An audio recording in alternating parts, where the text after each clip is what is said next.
So hey guys, welcome back in a new video. तो guys, आपको दिख रहा होगा फार्माकोग्नोसी एंड फाइटोकेमिस्ट्री। तो देखो, फिफ्थ सेम की ये सब्जेक्ट है। आज इसके बारे में हम क्या करने वाले हैं कि जितनी भी पांचों यूनिट्स हैं उसमें से देखने वाले हैं कि कौन सी यूनिट कितनी ज़्यादा इंपॉर्टेंट होने वाली है और कैसे इसको प्रिपेयर करें। क्योंकि देखो, आप लोगों को भी पता है फार्माकोग्नोसी में जितनी ड्रग्स हैं सबका बायोलॉजिकल सोर्स, फैमिली वगैरह, मतलब बहुत सारी चीज़ें हैं जो याद करनी होती हैं। एंड सबके होता नहीं है कि सबसे याद हो जाए वो। तो वही मैं आप सॉल्यूशन भी देने वाला हूँ कि कैसे आप इनको कर सकते हो ड्रग्स को, एंड कौन सी यूनिट में से कितना आने वाला है, कितना इंपॉर्टेंट कौन सी यूनिट होने वाली है। ठीक है, तो साथ के साथ देखो यूनिट वाइज सॉल्यूशन में बताते चलूंगा कि कौन सी यूनिट कैसे करनी है। ओके, अब देखो यूनिट 1, 2, 3, 4 एंड 5, ये सिलेबस तो आपको बहुत छोटा सा लग रहा होगा बट है बहुत बड़ा। अगर आप इसको पढ़ोगे अंदर जाकर तो है बहुत बड़ा। ओके, तो देखो यूनिट वाइज मैं बताते चलूंगा एंड थोड़ा ये आइडिया भी देते चलूंगा कैसे इनको सॉल्व करना है आपको। ओके, तो वीडियो में बने रहना, ज़्यादा लंबी वीडियो होगी नहीं, बस आपको मैं बताते चलूंगा एंड हो जाएगा। अब पहले इससे ये सुन लो कि देखो यूनिट 1 एंड यूनिट 2 ये मैं कंप्लीट सॉल्यूशन करा चुका हूँ। इसका आप यूट्यूब चैनल में मेरे पर देख सकते हो जाकर। बात रही यहाँ पर यूनिट नंबर 3, 4, 5 की, तो मैं कोशिश करूंगा कि कल से जो वीडियो आएंगी एक वीडियो में एक यूनिट कंप्लीट कर दूं, जिसमें आपका सारा इंपॉर्टेंट कवर हो जाएगा, उससे बाहर आपके क्वेश्चंस पेपर में नहीं आएंगे। ठीक है ना। तो देखो बात करते हैं सबसे पहले यूनिट नंबर 1 की। तो देखो यूनिट नंबर 1 में हमको सिर्फ और सिर्फ दो टॉपिक पढ़ने हैं। ओके, कौन कौन से? फर्स्ट पढ़ना है यहाँ पर सिग्मिक एसिड पाथवे, सेकंड पढ़ना है study of utilisation of radioactive isotopes. तो देखो, सिग्मिक एसिड पाथवे पढ़ने का एक रामबाण तरीका है कि पहले इस सिग्मिक एसिड पाथवे को आप स्ट्रक्चर में मत जाइए, पहले आप समझिए कि आखिर ये है क्या। एंड जितनी भी ये रिएक्शंस होती है ना इसमें, जो पाथवे है पूरा, आप सिर्फ नेम नेम लिखिए, पहले नेम नेम याद कर लीजिए, देन उसके बाद स्ट्रक्चर करना। ओके, इससे क्या होगा कि देखो स्ट्रक्चर आप बाद का काम है, स्ट्रक्चर अगर याद भी नहीं होते हैं तो आपको पता, आप थोड़ा सिग्मिक एसिड पाथवे के बारे में लिख दोगे एंड उसके पूरा पाथवे भी लिख दोगे, बट बात यहाँ पर आती है स्ट्रक्चर की। तो देखो स्ट्रक्चर वैसे तो मेन है, आप अगर 3-4 बार उसको लिख कर देखोगे तो हो जाएगा, नो डाउट, बट पहले कोशिश करो कि उसकी सारी रिएक्शंस याद करो, स्ट्रक्चर तो बाद में याद हो ही जाएंगे। ठीक है ना। तो आंसर सिग्मिक एसिड पाथवे होगा। सेकंड है study of utilisation of radioactive isotopes. तो देखो ये सिंपल आपको टॉपिक समझना है, इसमें कुछ भी नहीं है, बहुत इजी तरीके से मैंने समझाया, आप एक बार वीडियो देख लो, इजीली क्लियर हो जाएगा। तो इस यूनिट में सिर्फ और सिर्फ दो, एक shikimic acid pathway and second बनता है study of utilisation of radioactive isotopes. Okay, तो आपको दो टॉपिक पढ़ने हैं बस यूनिट नंबर 1 में से। अब देखो यूनिट 2 और 3 हो जाती है यहाँ पर most important unit and most important topic इसी में से बनते हैं। तो देखो यूनिट नंबर 2 में आपको पढ़ना क्या है, इसमें से कोई सी भी ड्रग आएगी उसको आपका फर्स्ट ऑफ ऑल उसके सिनोनियम्स बताने होंगे, देन उसका बायोलॉजिकल सोर्स बताना होगा, then family, then geographical source, then microscopical character, उसके यूजेज, उसके ज्योग्राफिकल सोर्स। तो देखो कम से कम भाई ये 29-30 ड्रग्स हैं, अब सारी ड्रग्स का याद रखना इम्पॉसिबल है। ओके, तो मैंने कुछ इंपॉर्टेंट ड्रग्स ऑलरेडी बता दिए इंपॉर्टेंट क्वेश्चन में, अब मैं वो बताने वाला हूँ कि आखिर उनको भी कैसे करना है आपको। ठीक है, उसके दो तरीके होने वाले हैं, अब मैं आपको एक एक करके दोनों तरीके बता देता हूँ। तो देखो जो सबसे बेस्ट एंड सबसे इजी तरीका लगा है वो मैंने भी अप्लाई करा था अपनी स्टडीज़ में। तो देखो फर्स्ट ऑफ ऑल आप लिखो ड्रग के नेम, देन बायोलॉजिकल सोर्स लिखो, उसकी फैमिली का एक कॉलम बनाओ, फिर उसके सिनोनियम का कॉलम बनाओ, उसके केमिकल कॉन्स्टिट्यूएंट का कॉलम बनाओ, देन उसकी कैटेगरी याद करो, लास्ट में आप उसके यूजेस लिख लेना। ठीक है, तो ज़्यादा नहीं है, ये आप 8 ड्रग्स कर सकते हो जितनी मैंने लिखी यहाँ पर, ओपियम, डिजिटलिस, लिग्नैन, टेरोकार्पस, बेलाडोना, रूटा, रोवोल्फिया, लिकोराइस। तो देखो कुछ भी नहीं है, ड्रग्स का नेम याद करो, अगर आप एक सीक्वेंस में इनको लिखोगे ना तो आप दिन में 3-4 बार इनको बस याद भी करोगे ना तो हो जाएगा इजीली, कोई इतनी बड़ी नहीं है। और आपको ये जो जितनी भी ड्रग्स दिख रही है ना सबका नहीं करना है, मैंने इंपॉर्टेंट बता दिए हैं ऑलरेडी, आप चेक कर सकते हो वीडियो, सिर्फ और सिर्फ उन्हीं ड्रग्स करना है। अब बात आती है कि अगर आपने ये याद कर लिया चलो ठीक है, अगर इनमें से नहीं आता है तो फिर क्या करना है। ओके, तो मैं उसका भी मैं आइडिया देता हूँ आपको। देखो ये जो ट्रिक मैं बताने वाला हूँ ये सारी ड्रग्स में काम करेगी आपकी। ठीक है, देखो ड्रग का नाम तो आपका आएगा ही। ओके, एंड बात करते हैं बायोलॉजिकल सोर्स। तो देखो ये बायोलॉजिकल सोर्स तो आपको पता ही होना चाहिए। ओके, बायोलॉजिकल सोर्स तो आपको पता ही होना चाहिए एंड फैमिली भी आपको पता ही होनी चाहिए। तो इसीलिए मैं कह रहा हूँ कि ड्रग का बायोलॉजिकल सोर्स और फैमिली, ये दो चीज़ याद कर लो, बस दो चीज़ याद करनी है और कुछ भी याद नहीं करनी है, बस दो चीज़ याद करनी है। इसका जो मैक्रोस्कोपिक का character, microscopic character, chemical constituent, ये सब बना के मैं बता दूंगा कैसे लिखने हैं आपको। ठीक है। तो देखो ड्रग का नेम याद हो गया, बायोलॉजिकल सोर्स याद हो गया, फैमिली याद हो गई। ओके, अब बात करते हैं इसका नेक्स्ट मैक्रोस्कोपिक कैरेक्टर। मैक्रोस्कोपिक यानी कि जो हमको आउटसाइड से दिखता है, उसमें क्या क्या लिखना होता है? Colour, odour, taste, texture, factor, fracture. तो देखो ज्यादातर आपको भी पता है कलर। देखो अगर उसका बायोलॉजिकल सोर्स उसके रूट है तो रूट से मिल रहा है, तो मतलब रूट का कलर होता है कलरलेस। अगर वो लीव से मिल रहा है, हमको ड्रग लीव से मिल रहा है, तो उसका कलर हो जाए ग्रीन। अगर स्टेम से मिल रहा है तो ब्राउन। ठीक है, इजी है। ऑर्डर देखो दो ही ऑर्डर होती है, जैसे ऑर्डरलेस होता है, एक स्टिमुलेंट होता है।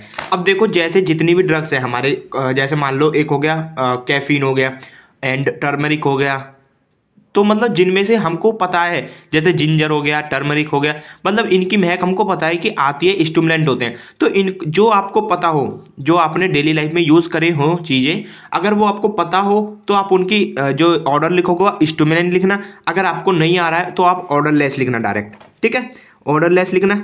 रही बात टेस्ट की, अब देखो टेस्ट दो ही होते हैं, बिटर या कैरेक्टरिस्टिक। तो अगर आपने किसी का टेस्ट याद हो तो आप बिटर लिखना, अगर अदरवाइज नहीं याद है तो कैरेक्टरिस्टिक। तो सबसे बढ़िया है इसमें कैरेक्टरिस्टिक। ओके, कोई प्रॉब्लम नहीं है, कैरेक्टरिस्टिक लिखना। देन आता है टेक्सचर।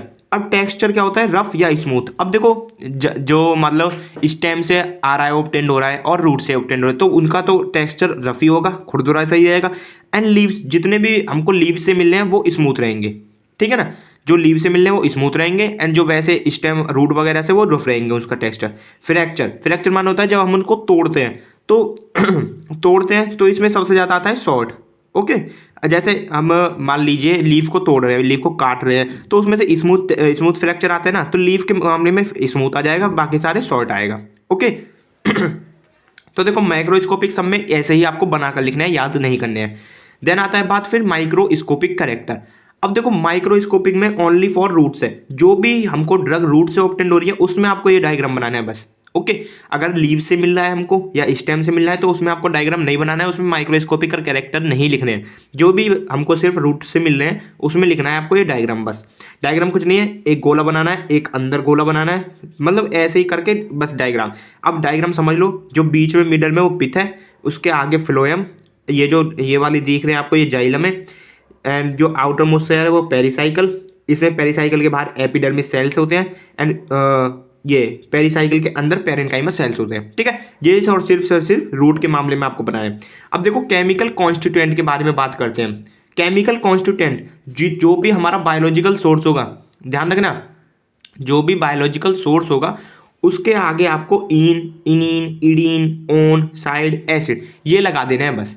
ठीक है ना, समझ में आ गया? बस इन, इनिन, आइडीन, ओन, साइड, एसिड ये आपको लगा देने हैं बस।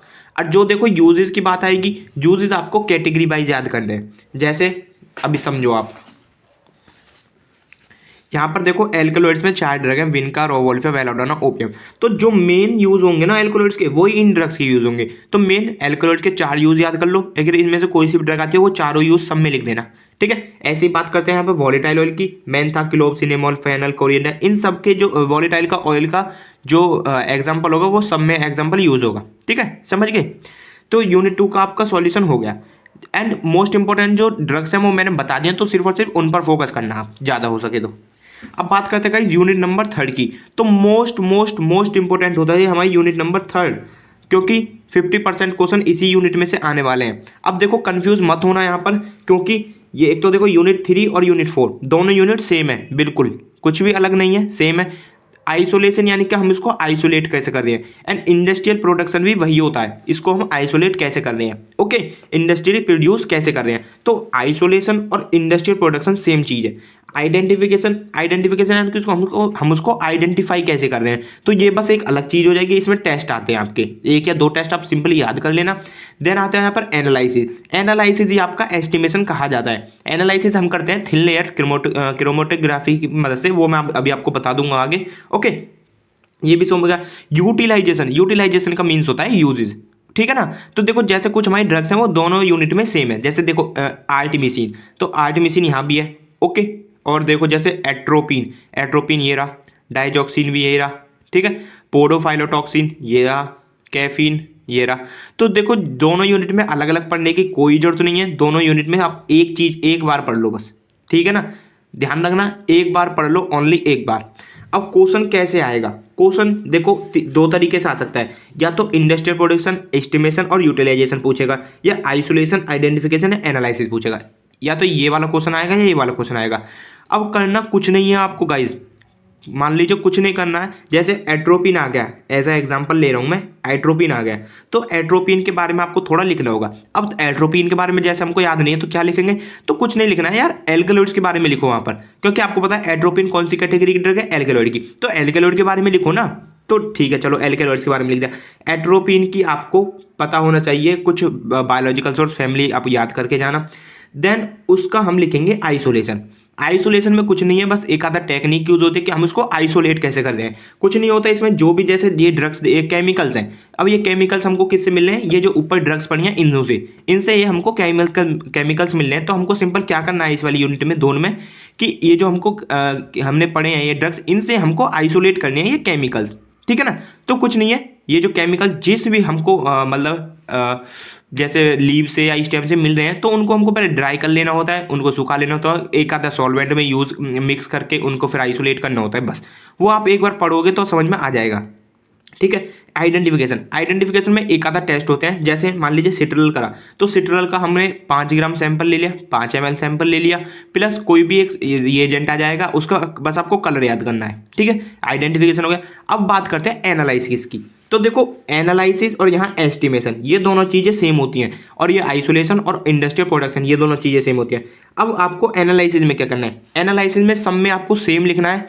वो नोट्स में मेरे में लिखा हुआ है कि उसमें बस अभी आपको बेसिक पढ़नी है क्रोमेटोग्राफी। तो क्रोमेटोग्राफी में थिन लेयर क्रोमेटोग्राफी सबसे ज़्यादा यूज़ होती है। उसमें आपको कुछ नहीं करना है, सिंपल सिर्फ फेजेस याद करने हैं। जैसे टेस्ट प्रिपरेशन, एक होते हैं स्टैंडर्ड प्रिपरेशन, एक होता है मोबाइल फेज, एक स्टेशनरी फेज, एक RF फैक्टर। चलो मैं आपको बता देता हूँ एक बार। तो देखो जैसे हम एनालिसिस कर रहे हैं मेंथॉल की, तो मेंथॉल में देखो first of all by TLC method, तो सबसे ज़्यादा यूज हमारा TLC मेथड ही होगा, जिसको हम थिन लेयर क्रोमेटोग्राफी कहते हैं। तो इसमें कुछ नहीं होता, सैंपल प्रिपरेशन होता है। सैंपल प्रिपरेशन क्या होता है, जो भी हमारा ये सैंपल है हम उसको प्रिपेयर करते हैं। जैसे मोस्टली यहाँ पर सॉल्वेंट यूज होता है मेथेनॉल, तो ये सब में अलग अलग भी हो सकता है, सेम भी हो सकता है। स्टैंडर्ड सैंपल वही हो जाएगा जो हम ड्रग बना रहे हैं उसका स्टैंडर्ड फॉर्म। स्टेशनरी फेज यहाँ पर रहेगा ओनली सिलिका जेल जी, ठीक है, सिलिका जेल जी ही रहेगा स्टेशनरी फेज। मोबिल फेज यानी कि जिससे हम उसको मोबाइल यानी कि मोबाइल का मोबिलिटी यानी कि उसको मूवमेंट कराएंगे, वो हमारा कौन सा एजेंट होगा वो यहाँ पर आएगा। डिटेक्टिंग एजेंट यानी कि हम उसको लास्ट में जाके डिटेक्ट किस एजेंट से कर रहे हैं, जैसे यहाँ पर 1% वेनिलीन कर रहे हैं, ओके। एक होगा RF वैल्यू यानी कि रिटेंशन फैक्टर यहाँ पर ये वैल्यू होते हैं जो हमको डिफरेंट फार्मूला लगाकर निकालनी होती है। तो अभी आपको ये इतना नहीं पढ़ना है, बस आप एक सिंपल प्रोसीजर सब में लिखना, बाकी ये तो आपको सब में अलग अलग याद करना ही पड़ेगा। देखो प्रोसीजर क्या होता है, apply the spot of test and standard sample on silica gel G plate. तो देखो यहाँ पर क्या होता है, यहाँ पर एक प्लेट लेते हैं हम, ठीक है, वही बैटरी प्लेट, तो उसको पहले साफ कर लिया, ड्राई कर लिया। अब उस पर हम एक सिलिका जेल जी, जो मैंने यहाँ पे बताया यहाँ पर स्टेशनरी फेज, ये स्टेशनरी फेज सिलिका जेल जी, उसकी एक थिन लेयर यहाँ पर चढ़ाते हैं, ठीक है, मतलब एक थिन लेयर, बहुत ही थिन लेयर स्प्रेड करते हैं। अब उसको सुखा दिया हमने, ठीक है, फिर हम पेंसिल से एक ऐसे काटेंगे लाइन से, और एक डॉट लगाएंगे हम टेस्ट सैंपल का, एक डॉट लगाएंगे हम स्टैंडर्ड सैंपल का, ठीक है, दोनों डॉट लगा दिए, ओके। अब जो हमारा ये मोबिल फेज आता है, मोबिल फेज में क्या करना है, प्योर क्लोरोफॉर्म में, तो इसकी क्लोरोफॉर्म की एक साइड से हमको बहाना होता है क्लोरोफॉर्म, बहुत ही लो अमाउंट में हमको ऐसे स्प्रेड करना होता है। तो क्या होता है, ये तो सूख गए, ये तो हमको हट गए, ये तो दिखेंगे नहीं क्योंकि सूख गए हैं। तो जब हम इसको क्लोरोफॉर्म से स्प्रेड करेंगे तो ये जो डॉट होंगे ना ये शिफ्ट हो जाते हैं आगे, जैसे मान लो ये वाला यहाँ पहुँच गया और ये वाला यहाँ पहुँच गया। तो ये जो हमारी ये डिस्टेंस आता है ना, इसी को कैलकुलेट कर कर हमारा ये RF वैल्यू निकाली जाती है। तो ये को 0.48 से लेकर 0.62 हमारे स्टैंडर्ड के लिए, अगर इसी से सिमिलर आती है हमारी वैल्यू टेस्ट प्रिपरेशन की तो हमारा ठीक है वो, अदरवाइज थोड़ा गलत है, ठीक है। ये प्रोसीजर आपको सब में सेम ही लिखना है, बाकी ये तो डिफरेंट हो ही जाएगा, ओके। अब देखो यूनिट नंबर 4 भी ऐसी ही हो जाएगी, ठीक है ना। यूटिलाइजेशन यानी कि यूजेस क्या है, अब उसको लिख देना डायरेक्ट। एस्टिमेशन में वही मैंने थिन लेयर क्रोमेटोग्राफी अभी बता ही दिया। अब बात करते हैं यूनिट नंबर 5 की। तो देखो मोस्ट इंपोर्टेंट यूनिट ये भी है, क्योंकि इसमें से एक को ये एक्सट्रैक्शन क्या होता है इसके मेथड याद करने होंगे। सेकंड आपको क्रोमेटोग्राफी याद करना होगा इसमें से, क्रोमेटोग्राफी और स्पेक्ट्रोस्कोपी, ये 3 टॉपिक में से 2 टॉपिक पक्के से देखने को मिलेंगे। अब ये टॉपिक कुछ भी इसमें ट्रिक व्रिक यूज नहीं होती है, सिंपल ये तो समझने वाले ही टॉपिक है, ठीक है। तो एक्सट्रैक्शन, स्पेक्ट्रोस्कोपी, क्रोमेटोग्राफी आपको याद ही करना होगा। बाकी फोकस रखना, आप यूनिट नंबर 1 में से क्वेश्चन पक्का आएगा सिग्मिक एसिड पाथवे का। यूनिट 2 में से जो ड्रग मैंने जैसे एग्जांपल बता दिया कैसे याद करनी है, वो यूनिट 3 मोस्ट इंपॉर्टेंट है, आएगा ही आएगा इसमें से। देखो जितनी भी ड्रग्स मैंने लगा रखे हैं ना, ये सारी ही आएंगी इसमें से, ठीक है ना।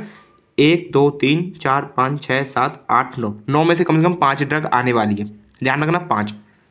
तो आई होप आपके थोड़ा समझ में आया होगा कि फार्माकोग्नोसी कैसे करनी है, कब कौन सी यूनिट करनी है, ठीक है। तो अब मेन देखो, अगर हो सके ना ऐसे जरूर बनाना, कॉपी में कहीं भी ऐसे जरूर बनाना, ठीक है। इससे क्या होगा, सारी ड्रग एक साथ कंबाइंड होकर आपको याद रहेंगी। अब ये ध्यान रखना कि कोई सी भी ड्रग आती है, आप उसको कैटेगरी पता होनी चाहिए। जैसे यहाँ से आ गई टेरोकार्पस, तो टेरोकार्पस आपको पता होना चाहिए कि टैनिन की कैटेगरी का, और टैनिन के बारे में आपको जो भी पता हो आप टेरोकार्पस में डायरेक्ट लिख दो, ओके। तो आई होप आपको ये वीडियो लेक्चर अच्छा लगा होगा। बाकी हम यूनिट 4 और देखो यूनिट 3, यूनिट 4, यूनिट 5 मैं कोशिश करूंगा कि डाल दूंगा जल्द से जल्द। बाकी मिलते हैं नेक्स्ट वीडियो में, तब तक के लिए बाय बाय, टेक केयर।